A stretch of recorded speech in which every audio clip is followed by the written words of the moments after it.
अस्सलाम वालेकुम रहमतुल्लाहि व बरकातुहू। प्रोग्राम प्रॉपर्टी पोर्टल के साथ मैं हूं आसिफ शट और मेरे साथ हैं CEO उस्मान अंसारी, एसोसिएट्स उस्मान तारिक। ख़वातीनो हज़रात, प्रॉपर्टी से रिलेटेड मामलात कुछ इस तरह हैं कि पूरे पाकिस्तान में सोसाइटीज़ के अंदर और दीगर जगहों पर भी जो साहिब इस्तात लोग होते हैं या बैरून मुल्क जो लोग हैं वो तो घर बड़ी आसानी से बना लेते हैं और जब चाहे ज़मीन ख़रीदते हैं और तामीर करते हैं, बेचते हैं।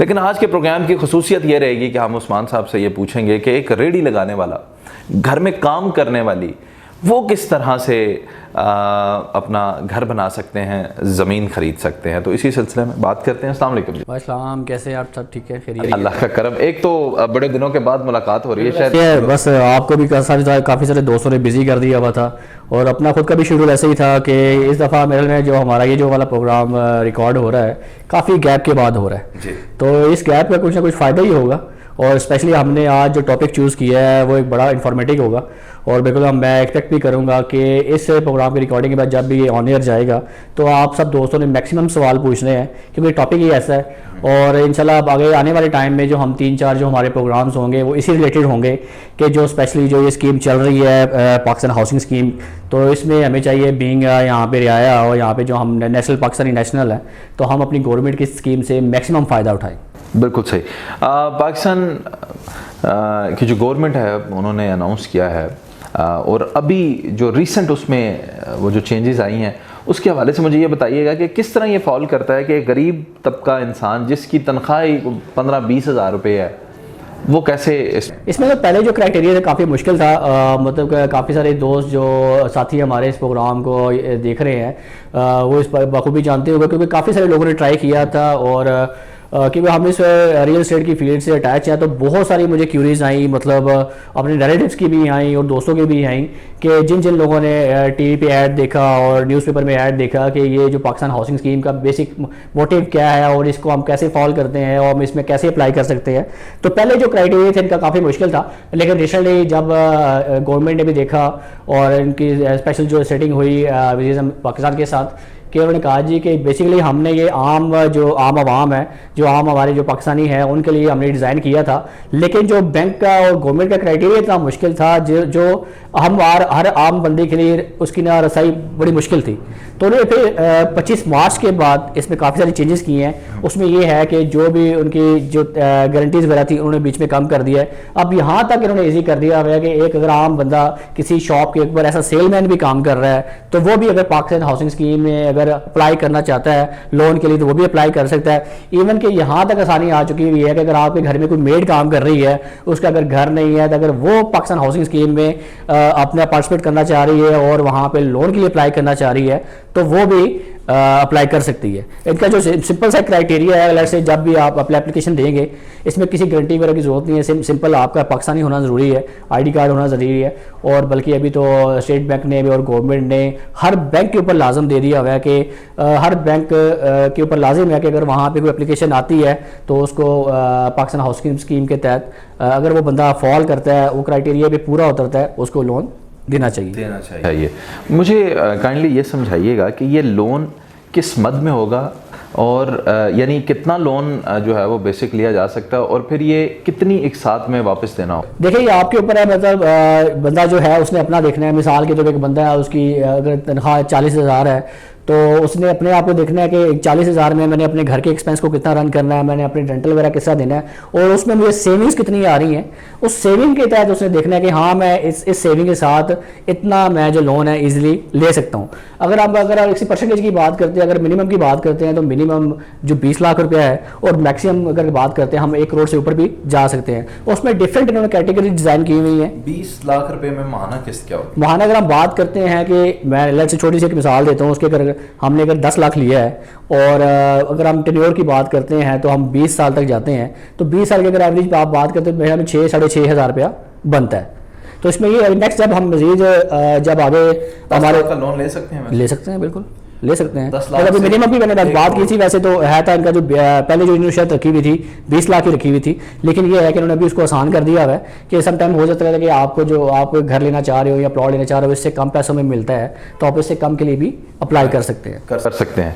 तो 10 या 20 लाख रुपया इंसान अप्लाई करता है या कोई जो है 1 करोड़ रुपए तक अप्लाई करता है, ये 20 साल की ही एक साथ हैं या ये 10 की भी हो सकती हैं? ये आपके ऊपर है, ये आपके ऊपर है। पहले जो इनको क्राइटेरिया रखा हुआ था उसमें थोड़ा सा मुश्किल था, लेकिन अब ये है कि अगर आप चाहते हैं कि मैं इसको, आप समझते हैं कि मैं इसको इजीली पे कर सकता हूँ, या हमारे घर में इतने मेंबर्स हैं हम उसको करके हम इसको जल्दी वाइंड अप कर सकते हैं, तो मिनिमम की बात करते हैं तो 5 साल का टेन्योर है, और मैक्सिमम की बात करते हैं तो 20 साल का टेन्योर है। और 20 साल का टेन्योर बड़ा एक ज़बरदस्त टेन्योर है। अगर हम मतलब एक घर में अगर एक फर्द काम कर रहा है, उसकी अगर एवरेज की बात करते हैं 40-50 हज़ार रुपया। अच्छा उस्मान भाई, इसका क्राइटेरिया क्या होगा वापस कर्ज को देने का? क्राइटेरिया ये है कि इस पर मिनिमम भी रखी हुई है, लिमिट रखी हुई है, मैक्सिमम लिमिट रखी हुई है। अगर मिनिमम की बात करते हैं तो वो 5 ईयर का टेन्योर है, और मैक्सिमम की बात करते हैं तो 20 साल का है। और मेले में अगर एक मजदूर तबका है, मतलब या हमारा जो रेडी वाला भाई है या एक ठेले वाला भाई है, अगर वो उससे कुछ डेफिनेट सी बात है, उनकी रोज़ की एक दिहाड़ वाला सिलसिला होता है, अगर वो मैक्सिमम पे जाना चाहते हैं तो मैक्सिमम 20 साल तक जा सकते हैं।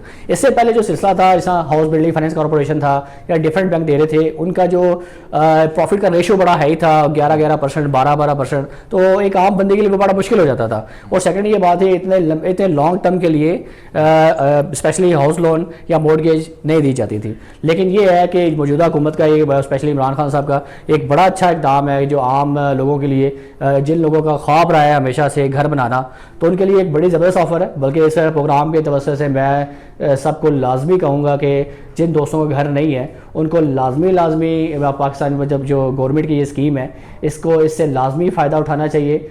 देखिए, जब तक आप निकलेंगे नहीं, इन्फॉर्मेशन नहीं लेंगे, तब तक तो आपको बेस के बारे में बिल्कुल नहीं पता चलेगा। हम घर बैठे कह लेंगे पता नहीं हमें नहीं मिलेगा, पता नहीं 14 करोड़ आवाम है वो अप्लाई कर लिए। एटलीस्ट आप उस सर्कल में तो आओ ना, अब अप्लाई तो करो। बाकी देखें मेरिट की बात है, इसमें आप बिल्कुल बेफिक्र हो जाएं कि 100% मेरिट पे ही काम होगा। अगर आप इस स्कीम में फॉल करते हैं, जो भी क्राइटेरिया बैंक ने दिया होगा या जो उनको इंस्ट्रक्शंस दी हुई हैं गवर्नमेंट ने, उसके ऊपर अगर आप फॉल करते हैं तो लाजमी आपको हाउस लोन मिलेगा।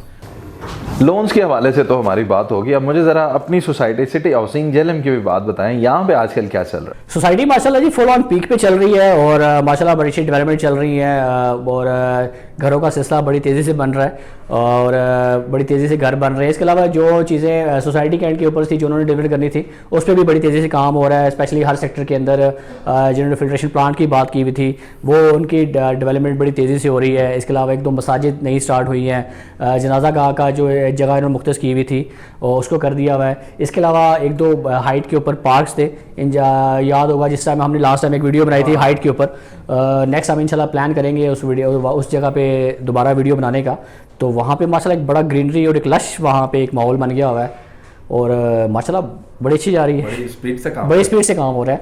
डेवलपमेंट और कंस्ट्रक्शन बड़ी तेज़ी से चल रही है। तो कुछ नई सोसाइटीज़ के भी इम्कानात हैं जेएलएम के अंदर? डेफिनेट सी बात है, हर बंदे का राइट है कि नई से नई डेवलपमेंट्स लेके आना, और रहेगा वही जो कमिटमेंट्स को ऑन करेगा और टाइमली जो क्लाइंट्स को डिलीवर करेगा।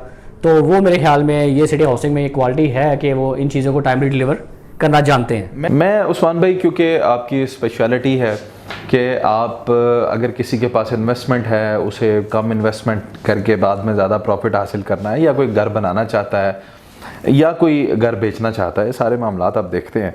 तो अगर कोई कस्टमर आपके पास आता है और उसके पास एक इन्वेस्टमेंट है और वो सिटी हाउसिंग के अलावा भी किसी और जगह में भी इंटरेस्टेड हो, तो क्या आप उसकी इन्वेस्टमेंट सिक्योर करवा सकते हैं? देखिए बिल्कुल जायज़। देखिए हमारा काम है उनको ऑप्शंस देना। लेट्स से कोई बंदा कहता है या मेरे 5 मिलियन पड़ा हुआ है या 6 मिलियन पड़ा हुआ है, हम उसे अर्गेज नहीं कहेंगे सिर्फ यही इसी पे करे। सम टाइम होता है कि हम एक क्लाइंट को डील कर रहे होते हैं, वो हम कहते हैं सिटी हाउसिंग में कर ले, वो उसके पास इतना बजट नहीं होता या वो इंटरेस्टेड नहीं होता, तो फिर हम देखते हैं कि इसके अलावा हमारे पास सेफ पॉइंट कहाँ पे हैं जहाँ पे हम अपने इन्वेस्टर की इन्वेस्टमेंट्स करवा के उसको अच्छा एक आने वाले टाइम में प्रॉफिट दे सके। जाहिर है फिर आपको अपनी कमिटमेंट्स को ऑन भी करना डेफिनेट सी बात है, ट्रस्ट का लेवल है, हमारा लोगों के साथ अच्छा तजर्बा है, लोगों का हमारे पे ऊपर ट्रस्ट है, तो हम दोबारा हमारे क्लाइंट्स भी रिपीट हो रहे हैं और माशाल्लाह से एक अच्छी साख बनी हुई है।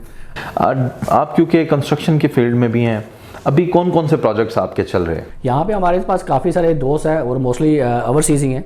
इस प्रोग्राम के तवज्जो से मतलब उनका भी शुक्रिया अदा करना चाहूँगा जिन लोगों ने हम पे एतमाद किया, और मोस्टली जो मेरे क्लाइंट्स हैं अमेरिका में हैं, यूएस में हैं, और 1-2 क्लाइंट्स हमारे जर्मनी में हैं जिनके हम अपने प्रोजेक्ट्स पे यहाँ पे काम भी कर रहे हैं, और इंशाल्लाह 2-4 हमारे कमर्शियल प्रोजेक्ट स्टार्ट होने वाले हैं। तो इंशाल्लाह उम्मीद है कि रमज़ान के अंदर हम इंशाल्लाह उनकी भी कंस्ट्रक्शन को स्टार्ट कर देंगे। अच्छा उस्मान भाई, आपने एक और भी ट्रेंड शुरू किया है जेहलम के अंदर जो पहले नहीं था, कि लोगों को फर्निश्ड घर देना, बिल्कुल ऐसे ही है। 1 मंथ के लिए, 2 मंथ्स के लिए, फार्म हाउसेज, उनकी शादियां जो हैं उसको अरेंज करना, बिल्कुल ऐसा ही है। और वो सारे मामलात, मेहंदी के मामलात भी देखना, तो बड़ा आपने एक्सपेंड कर लिया इसके हवाले से। बिल्कुल ऐसे उसमें सबसे बड़ा इशू रहा कि मोस्टली मेरा जो कंसर्न ना ओवरसीज़ के साथ रहा, तो उनसे बॉन्डिंग्स ऐसी हो गई कि कंस्ट्रक्शन के हवाले, इसके अलावा बाकी भी मामला पे भी बात होना शुरू हो गई उनके साथ। तो अगर रही बात, जैसा आपने बात की फर्निश घरों को लेके, तो उसमें सबसे बड़ा जो हमें जेलम इशू रहा है कि हमें यहाँ पे क्वालिटी की होटलिंग नहीं मिली।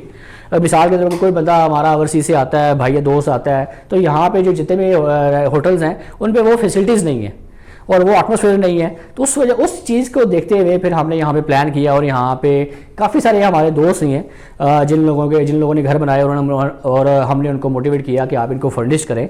और काफ़ी सारे दोस्तों के, हमारे कुछ अपने भी अपार्टमेंट्स हैं, उनको हमने फर्निश किया, तो उनका हमें बड़ा पॉजिटिव रिप्लाई मिला। तो उसमें ये है कि जब भी कोई दोस्त आना चाह रहा होता है, ओवरसीज़ आना चाह रहा होता है, फिर वो हमसे रब्ता करते हैं थ्रू इंटरनेट या वट एवर, जो भी हमारी जो कंपेन्स वगैरह चल रही होती हैं, तो उनके आने से पहले हमारी यहाँ पे सारी चीज़ें प्लान होती हैं।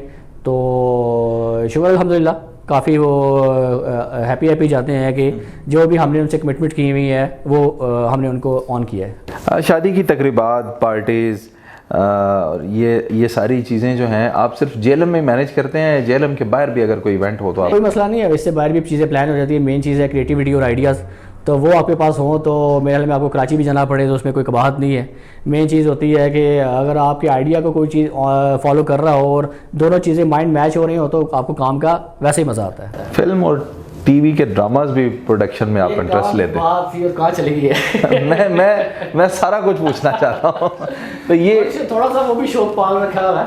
हमारे भी रिसेंटली एक ड्रामा था एक प्राइवेट चैनल के लिए, उसकी रिकॉर्डिंग्स वगैरह पिछले दिनों इसी सोसाइटी में हुई हैं, कुछ उसकी रिकॉर्डिंग लाहौर में हुई है। इसके अलावा एक दो पंजाबी मूवीज़ हैं अच्छी सिटकॉम टाइप की, मतलब एक फ़नी मूवीज़ हैं, उसमें भी काम हो रहा था। बस ये एक कोविड की वजह से, थोड़ा जो लॉकडाउन की वजह से चीज़ें थोड़ी वो स्टॉप हुई हुई हैं, तो इंशाल्लाह जैसे ही हालात अच्छे होते हैं और ये बैक टू रूटीन आती हैं, तो इंशाल्लाह उन चीज़ों को भी हम दोबारा से स्टार्ट करेंगे। इंशाल्लाह जनाब, जैसे ही हालात बैक टू नॉर्मल आएंगे, मज़ीद भी आप लोगों के साथ हम जनाब प्रोग्राम्स करेंगे। इस प्रोग्राम के तवसत से हम उस सारे जो गरीब तबका है उसको भी टारगेट करना चाहते हैं कि आप भी उठें और इस अपने गवर्नमेंट की स्कीम से ज़्यादा फ़ायदा उठाएं। आप अपने कमेंट्स हमारी इस वीडियो पर लाजमी छोड़िएगा। कोई भी क्वेरीज़ आपको हों, कोई भी सवाल आपका हो, आपके सवाल की बेस पर ही हम दोबारा प्रोग्राम्स किया करेंगे। जी, अपना बहुत सारा ख्याल रखें, दुआओं में याद रखें। अल्लाह हाफ़िज़, अल्लाह ने के बाद। अल्लाह हाफ़िज़।